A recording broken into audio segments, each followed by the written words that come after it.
যশোর সদর উপজেলার ধানঘাটা নালিয়া খাল থেকে আব্দুর রহমান নামে এক কিশোরীর মরদেহ উদ্ধার করেছে স্থানীয়রা। বৃহস্পতিবার দুপুর ১:৩০টার দিকে খালে গোসল করতে নামার পর তিনি নিখোঁজ হন। প্রায় ১ ঘন্টা খোঁজাখুঁজির পর তার মরদেহ উদ্ধার করা হয়। ঘটনার পর তার ২ সঙ্গী পালিয়ে যায়। মরদেহটি বর্তমানে যশোর জেনারেল হাসপাতালের মর্গে রাখা হয়েছে। বিএনপির জাতীয় নির্বাহী কমিটির ভারপ্রাপ্ত সাংগঠনিক সম্পাদক অনিন্দু ইসলাম অমিত বলেছেন, যারা স্বাধীনতা, সার্বভৌমত্ব ও গণতন্ত্রে বিশ্বাস করেন এবং বিগত ১৭ বছরে শেখ হাসিনার ফ্যাসিস্ট শাসনের কারণে নির্যাতিত হয়েছেন, তারা সবাই বিএনপি পরিবারের সদস্য।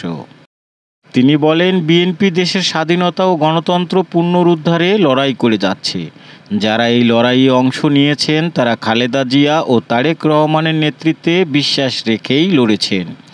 বৃহস্পতিবার সদর উপজেলার উপশহর ইউনিয়ন মহিলা দল এবং যশোর নগর মহিলা দলের ১ নম্বর ওয়ার্ড শাখা আয়োজিত পৃথক ২টি মহিলা সমাবেশে প্রধান অতিথির বক্তব্যে তিনি এ কথা বলেন।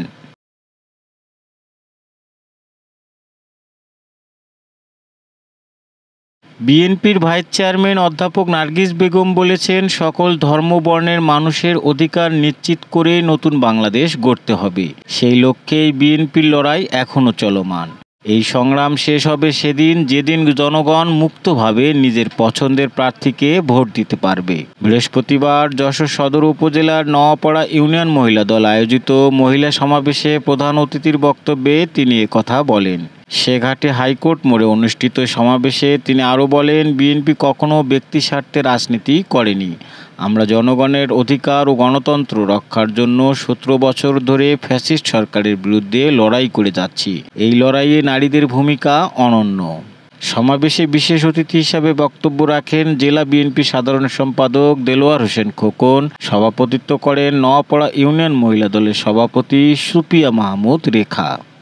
যশোরের কেশবপুরে সড়ক দুর্ঘটনায় নিহত হয়েছেন মোটরসাইকেল আরোহী জোহন সিং ও সুভাষ সরকার।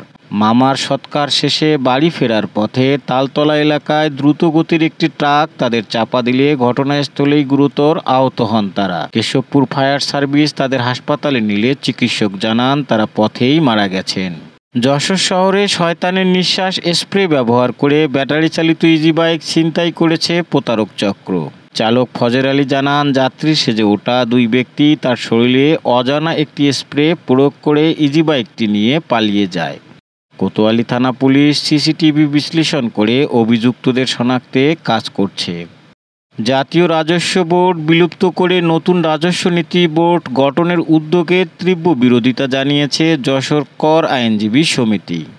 তাদের মতে প্রস্তাবিত অধ্যাদেশটি ত্রুটিপূর্ণ ও দেশের অর্থনীতির জন্য হুমকি স্বরূপ। তারা এনবিআরকে শক্তিশালী করে একটি স্বচ্ছ সংস্কার প্রক্রিয়ার আহ্বান জানিয়েছেন।